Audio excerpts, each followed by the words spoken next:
Your Excellencies, dear guests, on behalf of Politeia, I warmly welcome you to our event, the screening of the Veto. We thank you all for honoring us with your presence this evening.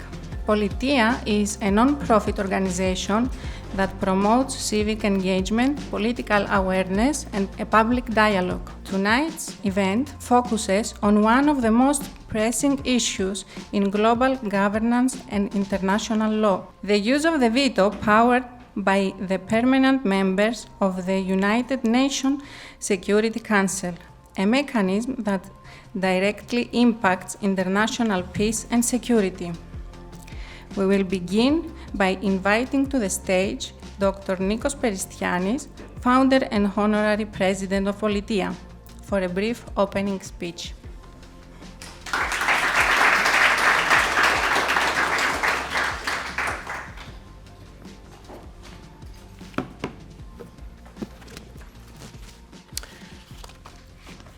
Welcome to everyone.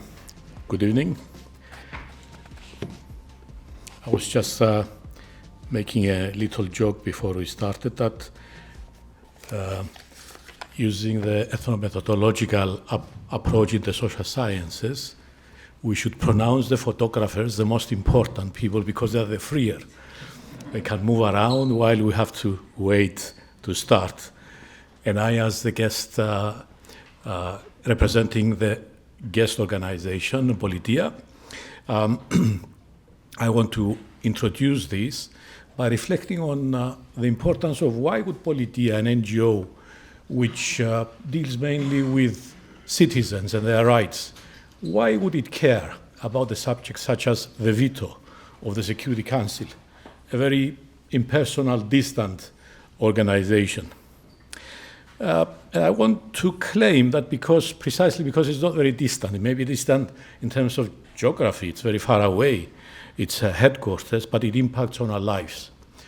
If we were Palestinians today, we would really care about the veto of the Americans, not allowing the boycotting of Israel or its policies, let's say, and the killing of so many people in the Gaza.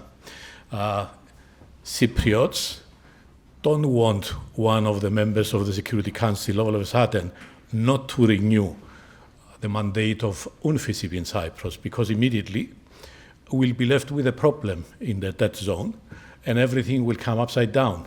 So we do care a lot about what this body decides at the other end of the world. Yet it wasn't always like that. Just a century ago, citizens wouldn't have a say. It was the leaders, the kings, the emperors who would decide about wars and peace and the terms of these. Citizens didn't have a say. They were expected to fight in wars, but they were not expected to have a say as to whether to start a war or to finish a war and the terms of these. Nowadays we do, especially in the 20th century, as things started gradually to change. And they changed. Why?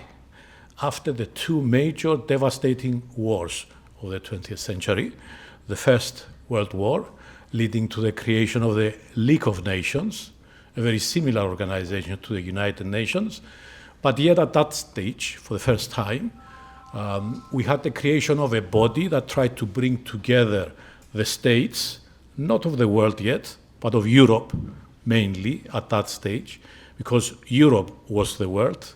We didn't know much about the remaining of the world, and most of the wars were happening in Europe anyway. So some enlightened Europeans like Kant, Immanuel Kant, for example, had started thinking about how to put an end to these wars. And he had suggested the idea of a world federation, or in today's terms, a world confederation, in which all the states would come together and delegate some power to a center so as to keep some kind of order and peace in the world. It didn't work very well. The League of Nations didn't work very well because at that time the main powers were not prepared to grant a lot of powers to any power outside themselves. So they had a council, very much like today's Security Council, but with lesser powers. For example, they all had to agree in order to take a decision. Very much similar to the veto, but worse, because all the members, permanent and non-permanent of the council, had to all agree. Today, it's only the permanent members that have to agree with a number of the remaining rotating members. So it's still there, the problem, but to a lesser degree like before. This is a great difference, because that unanimity paralyzed the League of Nations to the extent that they could hardly do anything. So they would defend, let's say, the rights of minorities, but when there was a massacre, where there was a genocide, they couldn't do anything because they had no weapons, no mechanism to stop aggression. And the aggressors themselves could put a veto, so that was the end of it. Nowadays, with the United Nations, things are a little bit better. The United Nations is the second great attempt. League of Nations fell to disarray after they didn't manage very well to hold things, and they allowed the Second World War to develop. So right after that, the nations got together, this time not only of Europe, but of all the world. And with the great powers, they managed to put together the United Nations body as a whole of all the states of the world. And the Security Council is the main body consisting of the main powers again. But now they've got a larger mandate, whereas before the League of Nations couldn't intervene militarily. There was no provision whatsoever. Nowadays, there are provisions, and if the Security Council agrees, their policies may become law and be somehow enforced. The United Nations, as we all know, don't have their own army, but yet they can call up other states to create a common army, as they did in Korea, for example, and as they did in some other cases where, for humanitarian reasons, they had to intervene. So where are we today? Today, the main problem is that we are looking at the main powers and we are seeing how negligent they are about their duties, using their own interests as particular countries or in defending their friends. Yeah? So we see that they unethically use their power, and we want somehow to curtail that power. And that's what the film will explain tonight. That's what the film is about, various politicians and thinkers telling us what problems they face in looking at this problem. It's not easy, because once you've got the power, who can change it? Because you need everybody to agree in order to curtail the power. So the only way that can be done is if voluntarily those in power, the big powers, agree to restrain their power. You can imagine how hard that it is. And usually, the most difficult players are the ones who are not very democratic. Usually, the countries that do not want the change is Russia and China, usually, because they're not used to very democratic ways of doing things. Let me give you an example similar to the one we are facing in Cyprus. When you've got a system in which the center controls the periphery, like the UK, take the UK, okay? Scotland is demanding its independence. If it was an authoritarian country, they wouldn't even discuss it. Yet they are discussing it in the UK. Why? Nobody forces them. But instead of facing a conflict in the end, a violent conflict, they are willing to give more and more decentralization, and give more powers to the periphery so that the periphery will not rise against the center. In Spain, with Catalonia, it's something similar, but the center is stronger for historical reasons than in the UK. So you've got a balance in which the center is pretty dominant. In Canada, the Supreme Court has agreed that if Quebec decides at any stage with a serious question put to a poll, and they decide as a majority that they want to go, the remaining powers have to discuss it seriously. And these are similar problems. The problem, in other words, of if you've got a powerful center, why should it delegate its powers to somebody else, somebody not so strong, if they are in control at that time. And again, it comes back to finding some way of convincing the center that it's in its own interests, perhaps under some circumstances. For example, you may keep your veto, but when it comes to humanitarian issues, a genocide, okay, you don't use your veto. So you voluntarily agree beforehand that when it comes to such cases, you may have your power, but you agree not to use it. Difficult compromises. Nevertheless, that's what we are talking about, and I finish here to let you see the film itself. Thank you very much.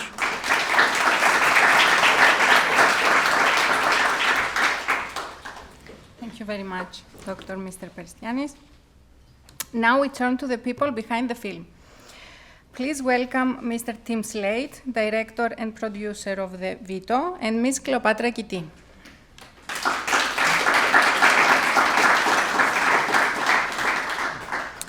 Tim will share insights into the creative and political process behind the film and its intended message. Hi, Tim. Hi, Cleopatra. Let me just start by saying a big thank you to Anna and Mr. Peristianis and Politeia for taking on the challenge to present the Veto in Nicosia. My name is Cleopatra Kitti. I am a supporter of Tim's work for multilateralism and peacemaking. I've been a supporter of International Crisis Group, which is a global NGO supporting peacemaking and conflict prevention around the world for more than 20 years. And it was through the Crisis Group that Tim found me and asked whether I was willing to support his work on producing this documentary. And we've had a lot of exchange about the merits, who is behind it, what triggered his interest, who are the other like-minded donors. And as a global nomad, or a person who has lived around the world, and as a person who grew up, I was 10 years old when the conflict erupted in our country, I made a mission for myself. If there is one thing to give back, is to prevent conflict and promote peace. So it aligned very well with my values and my commitment to global governance and rule of law. So I welcome you today because I feel we are all like-minded, if you are all here to see Tim's work. Just to say that we will see a short version of the documentary. Tim and I will have a chat to get you a bit more into the insights of the making of the documentary. We screen, and then Anna Koukkides and the Honorable Ambassador Andreas Mavroyiannis will chat a bit more about the intrinsic value of effective governance at the UN, as Mr. Mavroyiannis has first-hand experience and in-depth policy making at the UN. So again, thank you, and here we go. Tim, welcome to Cyprus. Thank you. Nicosia is the first capital where the team is screened, and the third city, global city, that is being screened after Geneva and Washington. New York. And New York, yeah. So the fourth city. So let's get us behind what inspired you to start working on the UN Veto. What's behind it? So I'd made a film several years ago called The Destruction of Memory, which looked at cultural destruction. And through that, not so much in the making of the film, but afterwards at screenings, that film looked a lot at Syria and cultural destruction there. And so through that, because of the many vetoed resolutions on Syria, particularly the one around the International Criminal Court, the issue of the veto became clear to me. So I'd always had it in the back of my mind. And then when Ukraine was invaded, I was struck by people, including some journalists even, who would write, well, you know, the UN will kick Russia out. And you know, obviously the veto prevents that. And so the sort of, I suppose the impetus to make the film now was both the situation in Ukraine, and then the multiple vetoes to do with Gaza, which the US was wielding. So the way that these, two very clear, I would say, misuses of vetoes was happening, became also very clear, I think, to the general public.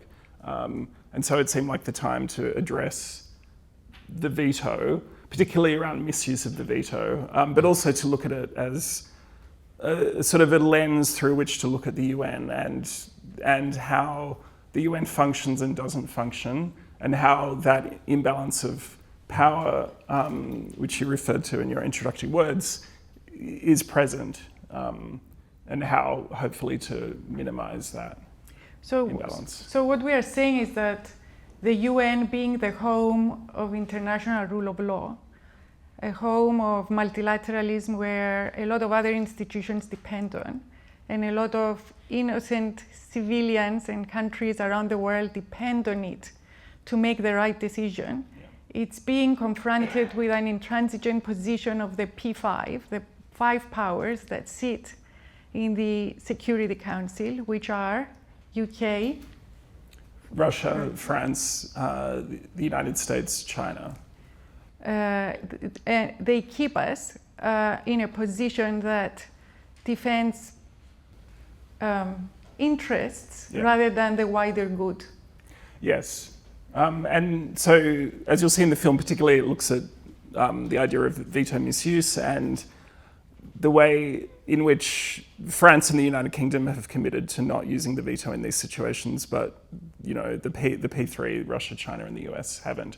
And so I think, it's important to look at this now as well because of the new US administration and the way that changes the playing field. So there was a resolution in February of this year, which I'm sure some people in the room know about, where I almost expected France or the UK to veto because it was the US and Russia sort of together on a resolution about Ukraine. So I think, certainly from my point of view, that was a real turning point because that opened up a whole new sort of shift of the way the system works, especially between Russia and the US. So we shouldn't also forget that, we have conflicts near to Europe and to our region, but for years there was abuse of the veto for Africa and a lot of genocide and pain and killings in Africa because the veto didn't work again as it should. So how did you approach the research? How did you identify the people to interview? How did you go about? Was there any surprising element in your process that came up without expecting it? I mean, it was initially it was difficult to find people who were exploring the issue, and so I think the first person I found was Dr. Jennifer Trahan, who has written a book about the issue, and then through her, I was connected to Prince Zayed of Jordan and to Christian Venevaza and others who've all worked on the issue in different ways that you'll sort of get a sense of in the film. There's more of it in the longer version, but essentially, these people had separately seen the issue. In 2011, Prince Zayed started to approach it from within the UN, and then he and Ambassador Andreas sort of devised various ways around the veto problem and the fact that it can't be just simply got rid of because that can be vetoed in itself, but ways around the charter to try to implement this. So sort of through then the stepping stones of being connected to other people, I was able to sort of get more of a diversity. I'd interviewed Fatou Bensouda before when she was the ICC chief prosecutor, so I talked to her then about reflecting on Syria and Palestine and Afghanistan. How long did it take you to? I was done fairly quickly, really, in the end. So I think because there was this propensity of the dialogue and the debate amongst key stakeholders of the veto.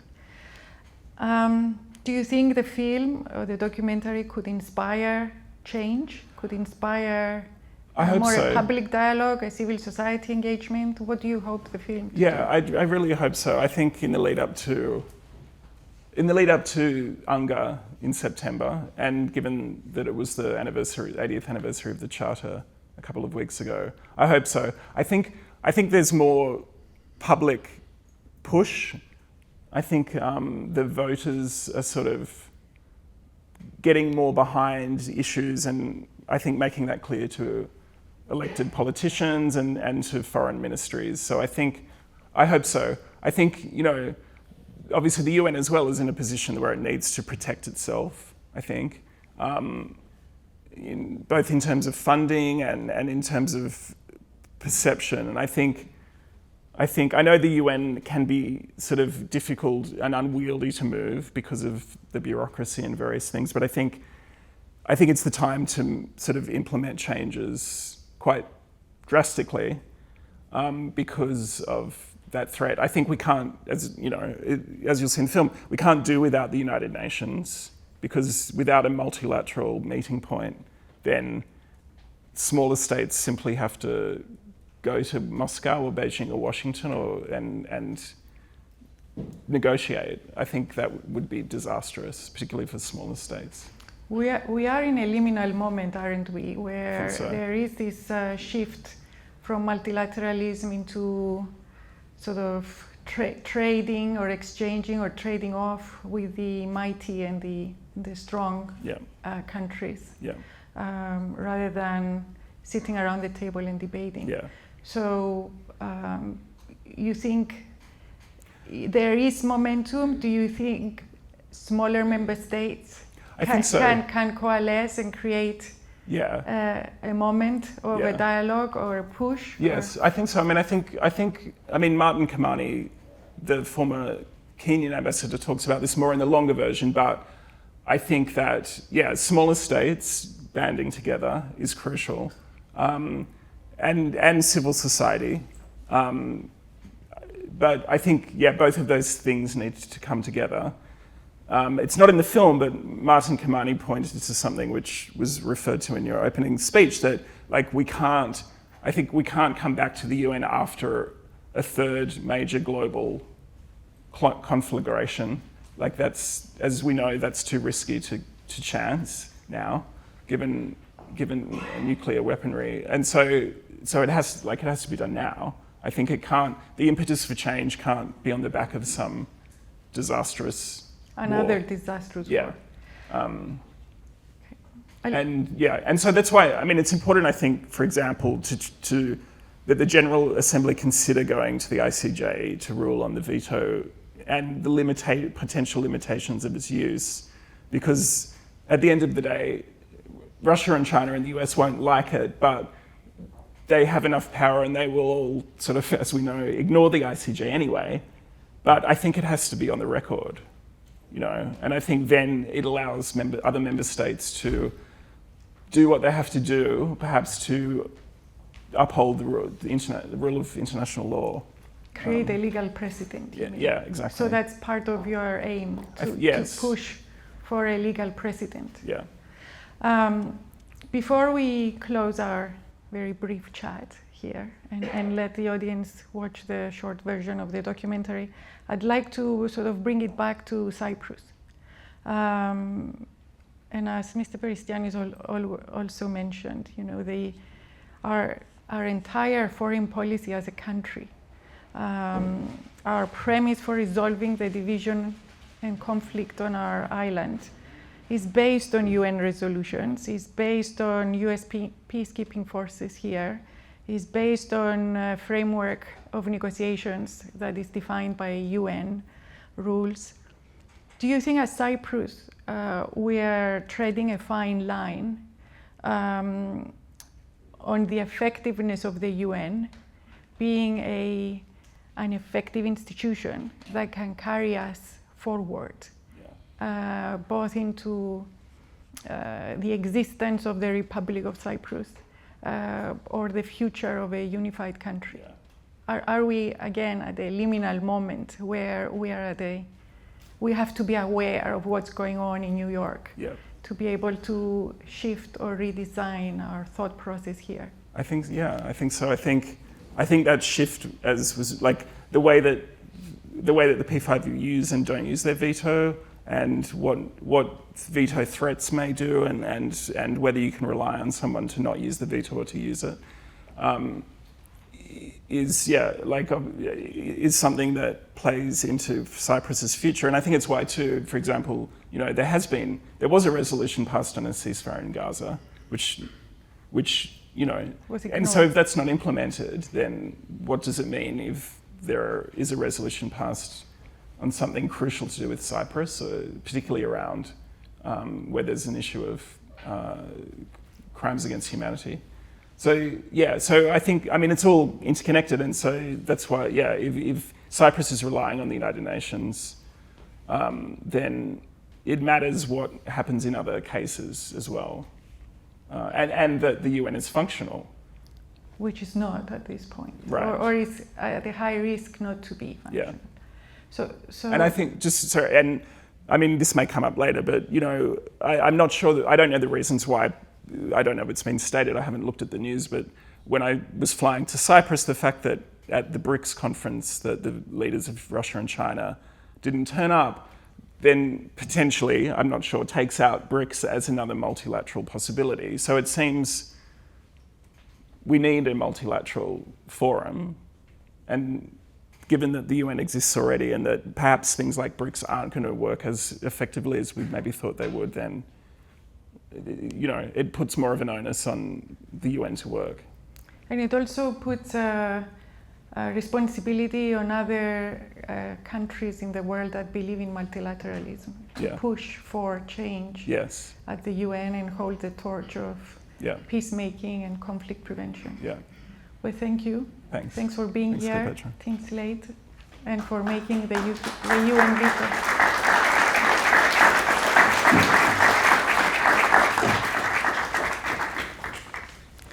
Thank you both, Mr. Slade and Ms. Kitti, for sharing your vision and your thoughts with us. And now let us watch the Veto documentary. The screening will last for 30 minutes.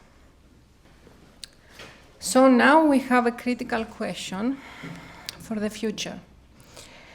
Can the United Nations reform, or will it perish?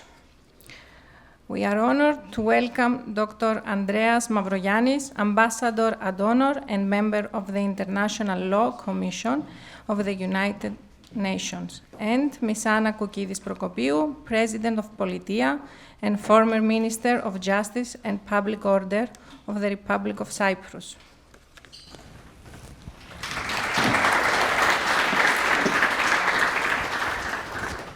The film has said it all.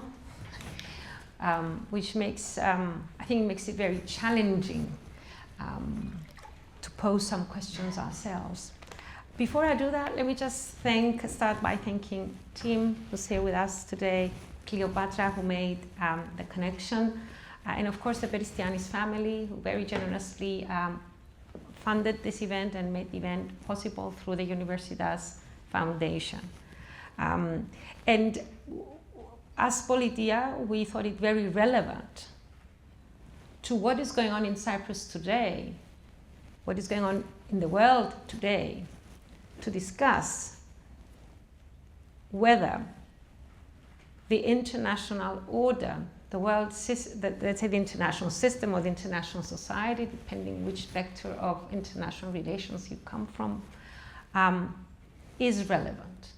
And this is the first question that I would like to pose to Dr. Andreas Mavroyiannis, who is currently a member of the UN Law Commission, but has been a permanent representative to the United Nations, and very specifically was a member of the team of experts which actually proposed Security Council reforms to the UN Secretary General 17 years ago, if I am correct. So Andreas, are you in despair? If you made recommendations to this effect so long ago, and we've seen frustration in the film by people, by ambassadors who tried to put a word in with the powers that be, and nothing happened. Are you optimistic, pessimistic? Will the UN reform or perish? Thank you. It's working. It's working. It's working. It's working? Yes. Oh. I don't hear it, but but if you hear it, this is enough, more than enough. Thank you very much, Anna. Good evening to everybody. Welcome to the ambassadors, to Nicos, to Tim, to Cleopatra, and to all of you. Thank you for including me in this event. The question you are asking, Anna, is not easy to be answered, but at the same time, let me tell you that if we take a historical perspective, we will realize that not everything is bad. Nicos mentioned in the beginning, and Tim in the documentary, what the situation was before the United Nations. Therefore, what we have achieved is something. Of course, not enough. And of course, the United Nations as a system goes through a crisis. The crisis, of course, is broader than the UN itself. It's a crisis of multilateralism. It's a crisis of international law.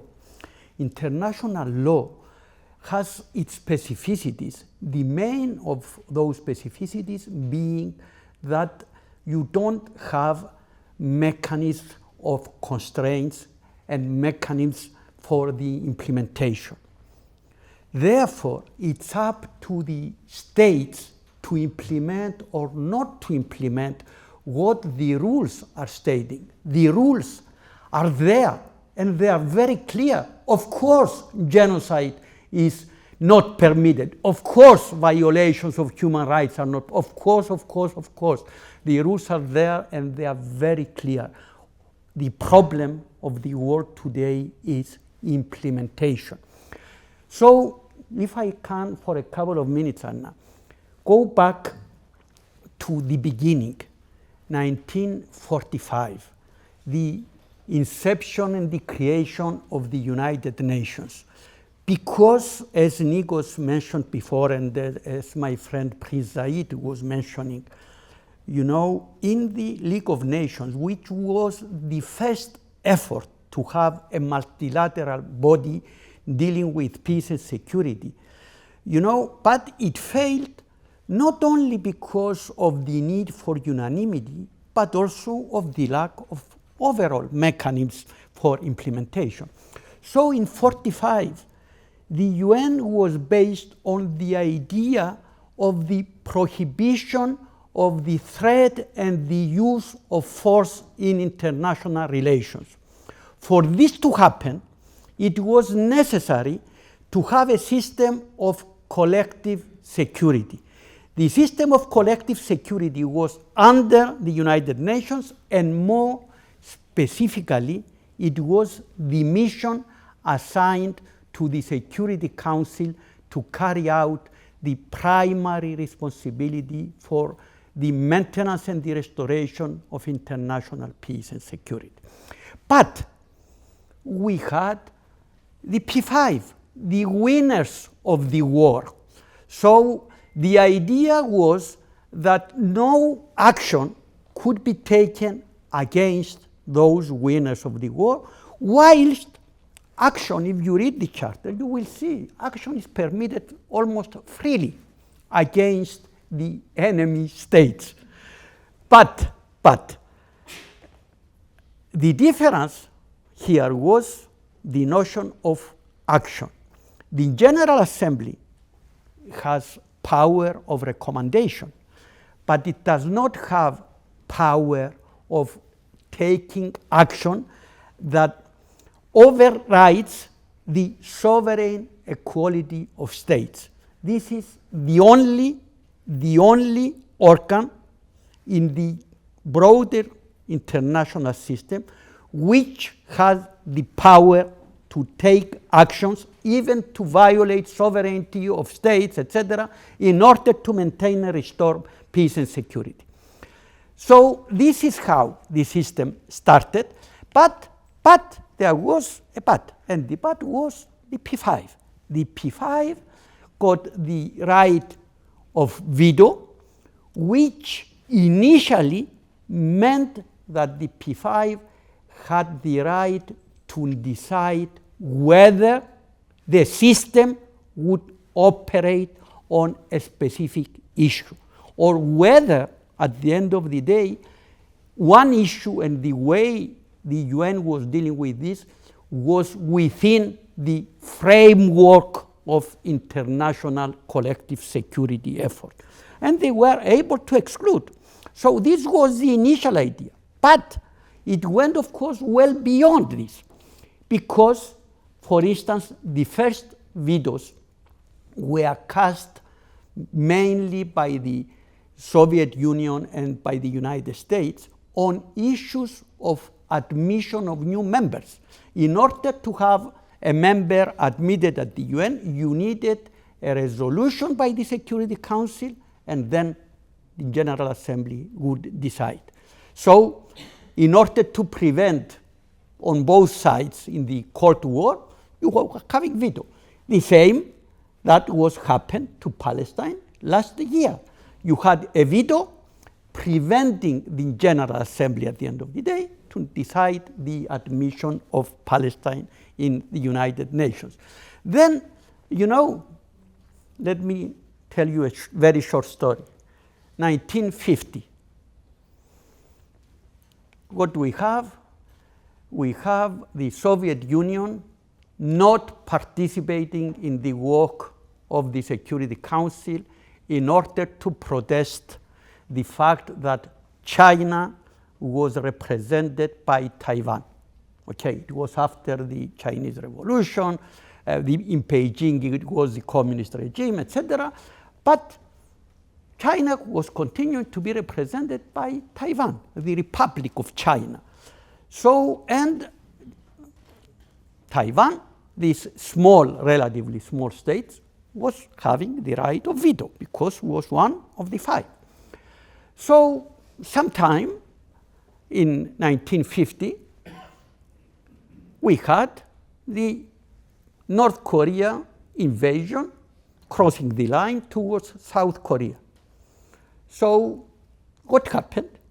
Meeting of the Security Council, Russia is absent, Soviet Union is absent, and then for the first time, the Security Council is able to take a decision asking member states to assist Korea, and all the operations started like that.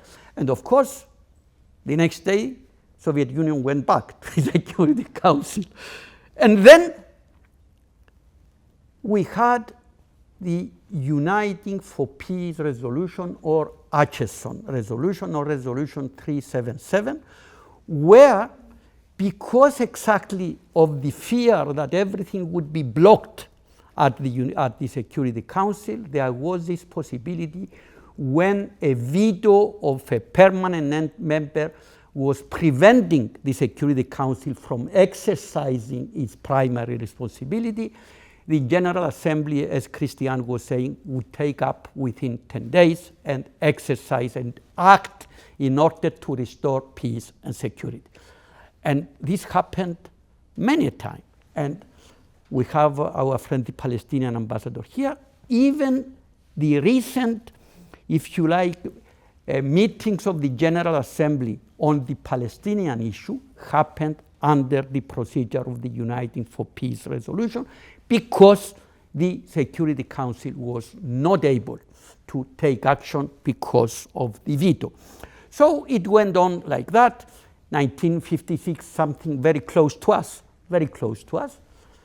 It was during the Cyprus revolt against the British, when we had the Israeli, British, French intervention in Sinai in the Suez. There, we had a double veto, of course, the French and the British. And you had the Americans and the Soviets acting together in order to create a peacekeeping force which went there to restore peace and security. So by all this, of course, we can talk about for days about this.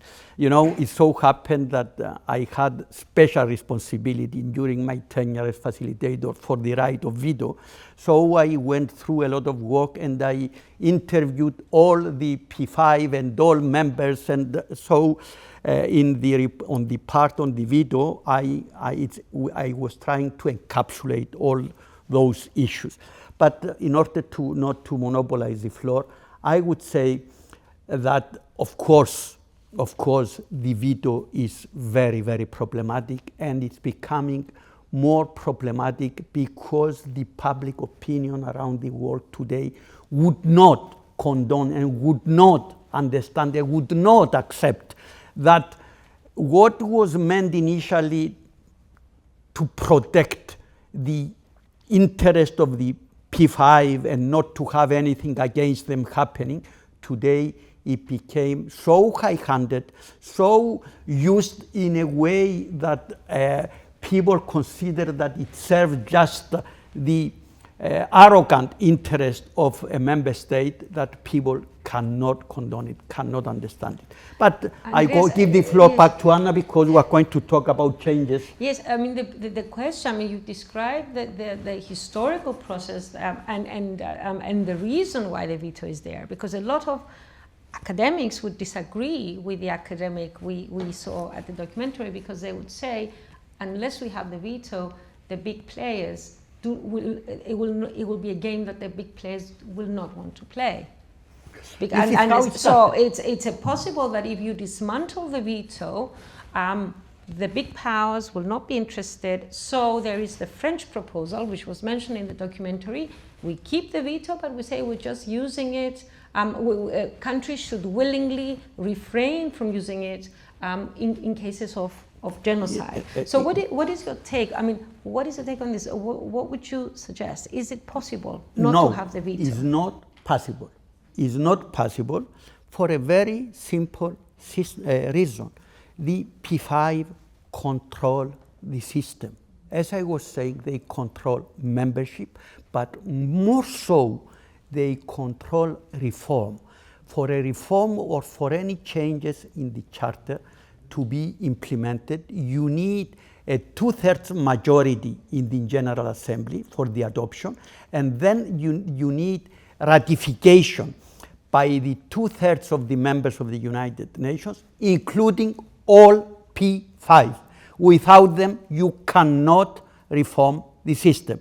Therefore, what Zaid and Christian were trying to do a few years ago, and what we have tried to do many a time in the past, was short of revising the charter, which is a non-starter today when it comes to issues like veto.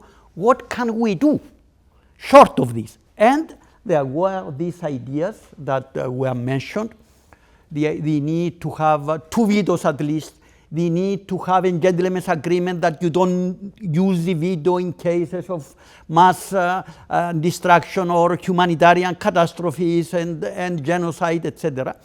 But this never really happened, because inside the group of the P5 there are fundamental disagreements. And it was very clear also what was mentioned at a certain point in the documentary about China. China tries to every extent possible to avoid using the veto. But how do they do this? By telling everybody the limits within they operate. So everybody knows that if you go beyond this, it will be vetoed. So the threat of the veto works also its course, except, as I was saying before, in cases where you use the mechanism of the Uniting for Peace, where the Security Council sends the issue to the General Assembly. As it is we are still now at the 10th special session for Palestine, and it goes on. Now, we need to bear in mind, however, what I said in the beginning about this supranational element that is the only one. Of course, Here we are used to it because we are European, we have it in the European Union. But in the international system, it's the only case, the Security Council, where you can have binding decisions upon all member states. This happens because of the nature of the Security Council. So when you go to the General Assembly under the mechanism of the Uniting for Peace, you don't have it. You don't have it. You have recommendations. Recommendations, if there is the political will to act, can make the difference. As I was mentioning, the peacekeeping force in the Sinai in '56, because there was political will. But if there is no political will, there is no way you can impose. And all the chapter 7 of the charter is about the Security Council taking action in cases of threat or violation of peace and security. So that brings me to the other question posed in the documentary. If it's a political issue, as you've very eloquently described, it's a reflection of the balance of power, really. This is how the security architecture was designed very, very specifically to make sure there's a balance of power. And when you have a balance of power, then it's more unlikely to have a war breaking out. Should this matter then be taken to the court to decide? Yes, but you are facing exactly the same problem. Who is going to implement the decisions of the court? And of course, when we're talking about the ICJ, only member states can take cases to the court for decision. The UN, what they can do, they can ask the court for an advisory opinion. And of course, many a time, the United Nations, the General Assembly, and even the Security Council, in the case of Namibia, asked for advisory opinions. The ambassador is here. Do you remember the advisory opinion on the wall? Okay, what happened? There was an advisory opinion. So, and there are advisory opinions time and again. The problem is implementation. Not everything is black in this situation. We had, I have to tell you, one very, very good and very productive case, which happened just a few years ago when Mauritius asked the General Assembly to adopt a resolution to ask the International Court of Justice about the Chagos Islands. And then, indeed, I was there. Jagdish Bujul is a close friend of mine. We worked together. So, and eventually, there was a request for an advisory opinion. The advisory opinion was saying that the United Kingdom couldn't continue to claim that the Chagos Islands are sovereign. I don't know if it reminds you something. And you see that we have now, on the part of the UK, implementation. We have implementation. It's not to say that they are withdrawing completely from the area, but they operate now within the framework defined by the advisory opinion, in the sense that they negotiate an agreement with Mauritius that, you know, our presence here is based on an agreement between Mauritius and the United Kingdom. So you see, there are things you can do, but you need also to be aware that this is why I was saying in the beginning, it's about implementation, which, by the way, and this is something maybe was not very, very clear, it's a different thing, the International Criminal Court and the International Court of Justice, because for the International Criminal Court, implementation is a given because it's about individuals and you have to have them in front of you. So when you decide on their fate, they go to jail. The problem with the International Criminal Court is whether, and this was very clear in the documentary, whether you have the Security Council referring cases to the International Criminal Court, and whether you are in a position, as you have seen this year, that warrants were issued by the prosecutor against Netanyahu and against other people, and including some Hamas people. But whether it will be possible to bring them before the court is another story.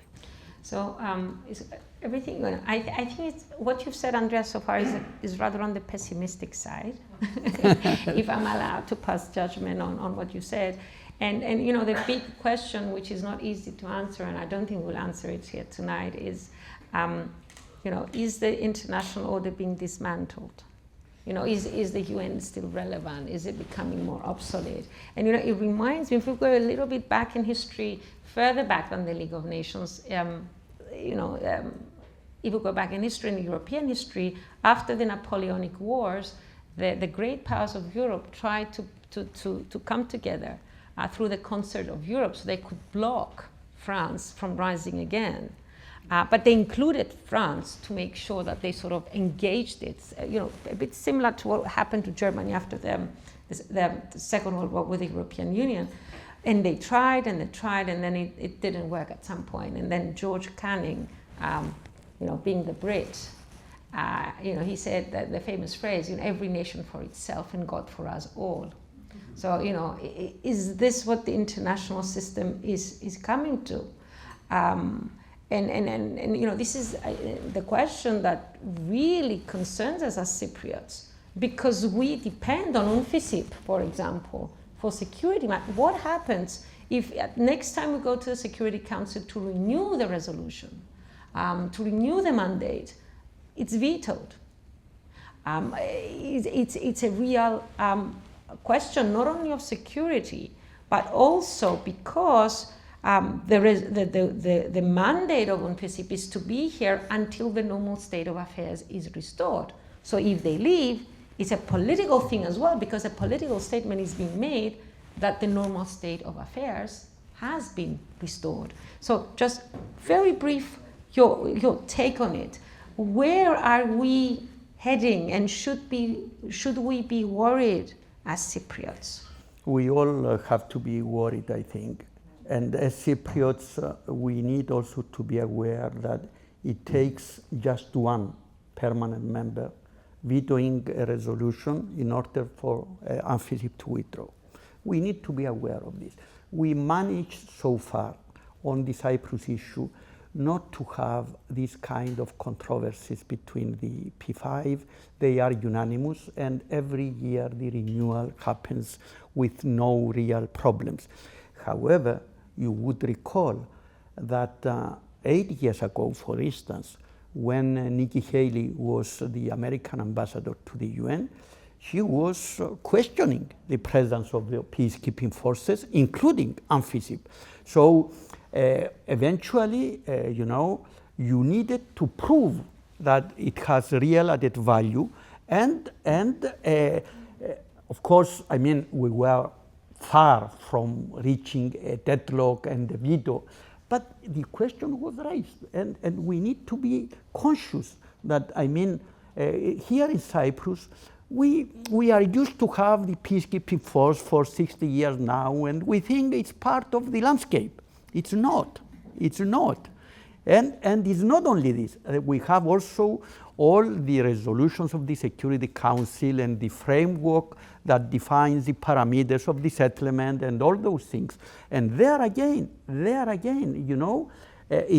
we always need the presence of the United Nations and the understanding of the P5. Our main work in New York is working on the P5 and to persuading them about, there was just one case of a veto concerning Cyprus.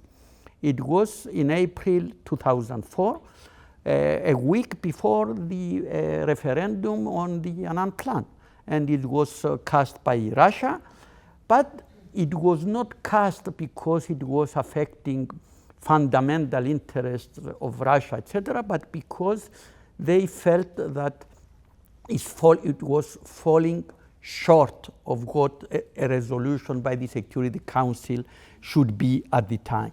So to come back to what you are saying, the glass is not half empty for me, it's half full. I'm not always very optimistic, I'm always determined, but I believe honestly that, the UN over the last 80 years, and this year we're celebrating the 80 years of the United Nations, have done an enormous job. Probably in the field of peace and security, there were shortcomings. There were also achievements. But as the current report of the Secretary General to the General Assembly on the UN 80, we can divide the work today of the United Nations into 4 areas. Peace and security, where this is the one we're discussing the most, but there is the humanitarian, there is development, and there is human rights. All those issues were part of the Agenda 2030 about the Sustainable Development Goals. Of course, we didn't manage to achieve the Millennium Development Goals, and I'm sure we're not going to manage to achieve the Sustainable Development Goals. Is it to say that there is nothing? No. We need to persist, we need to continue working, we need to operate. There are no easy ways in international relations because there is no constraint. We need persuasion, we need cooperation, we need additionality, we need a lot of things. The idea now, for instance, within the 4 parameters I defined, is also because the United Nations, because of the financial crisis, need to reduce the budget by 20% overall. 20%. Imagine it's huge, 20%. So we will need to have complementarities. We will have agencies that will mix, and we're going to have a lot of things. But we should never underestimate the work the UN is doing, in particular when it comes to Asia, to Africa, to Latin America, in terms of development, in terms of humanitarian, in terms of health, in terms of education. There are shortcomings, but we need to persist. Okay, we already we need to close the session. We don't have. We decided not to have any Q&A formally, but the 2 speakers, Tim and Andreas, have agreed to stay behind for an informal chat for anyone who has questions. I must offer a disclaimer now. I am a member of the UNSWTP team, so I am definitely in favor of the UN, and I do see the good work which has been done through the decades in many fields. But there is one thing that I always keep at the back of my mind, and it bothers me. When we sometimes suffer by projectitis, as someone has said, wrote in our chat group the other day, is that in the peacekeeping mediation, the peacekeeping operations manual, the PKO, there's a clear guideline for all of us who work as experts on UN projects. It says you need to be impartial, but you cannot be neutral when there are violations of human rights and where there are violations of international law. There's a difference between impartiality and neutrality.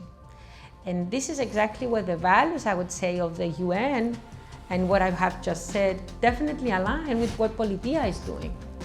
Because if you remain silent when you have violations of human rights and of international law, then your silence speaks for you.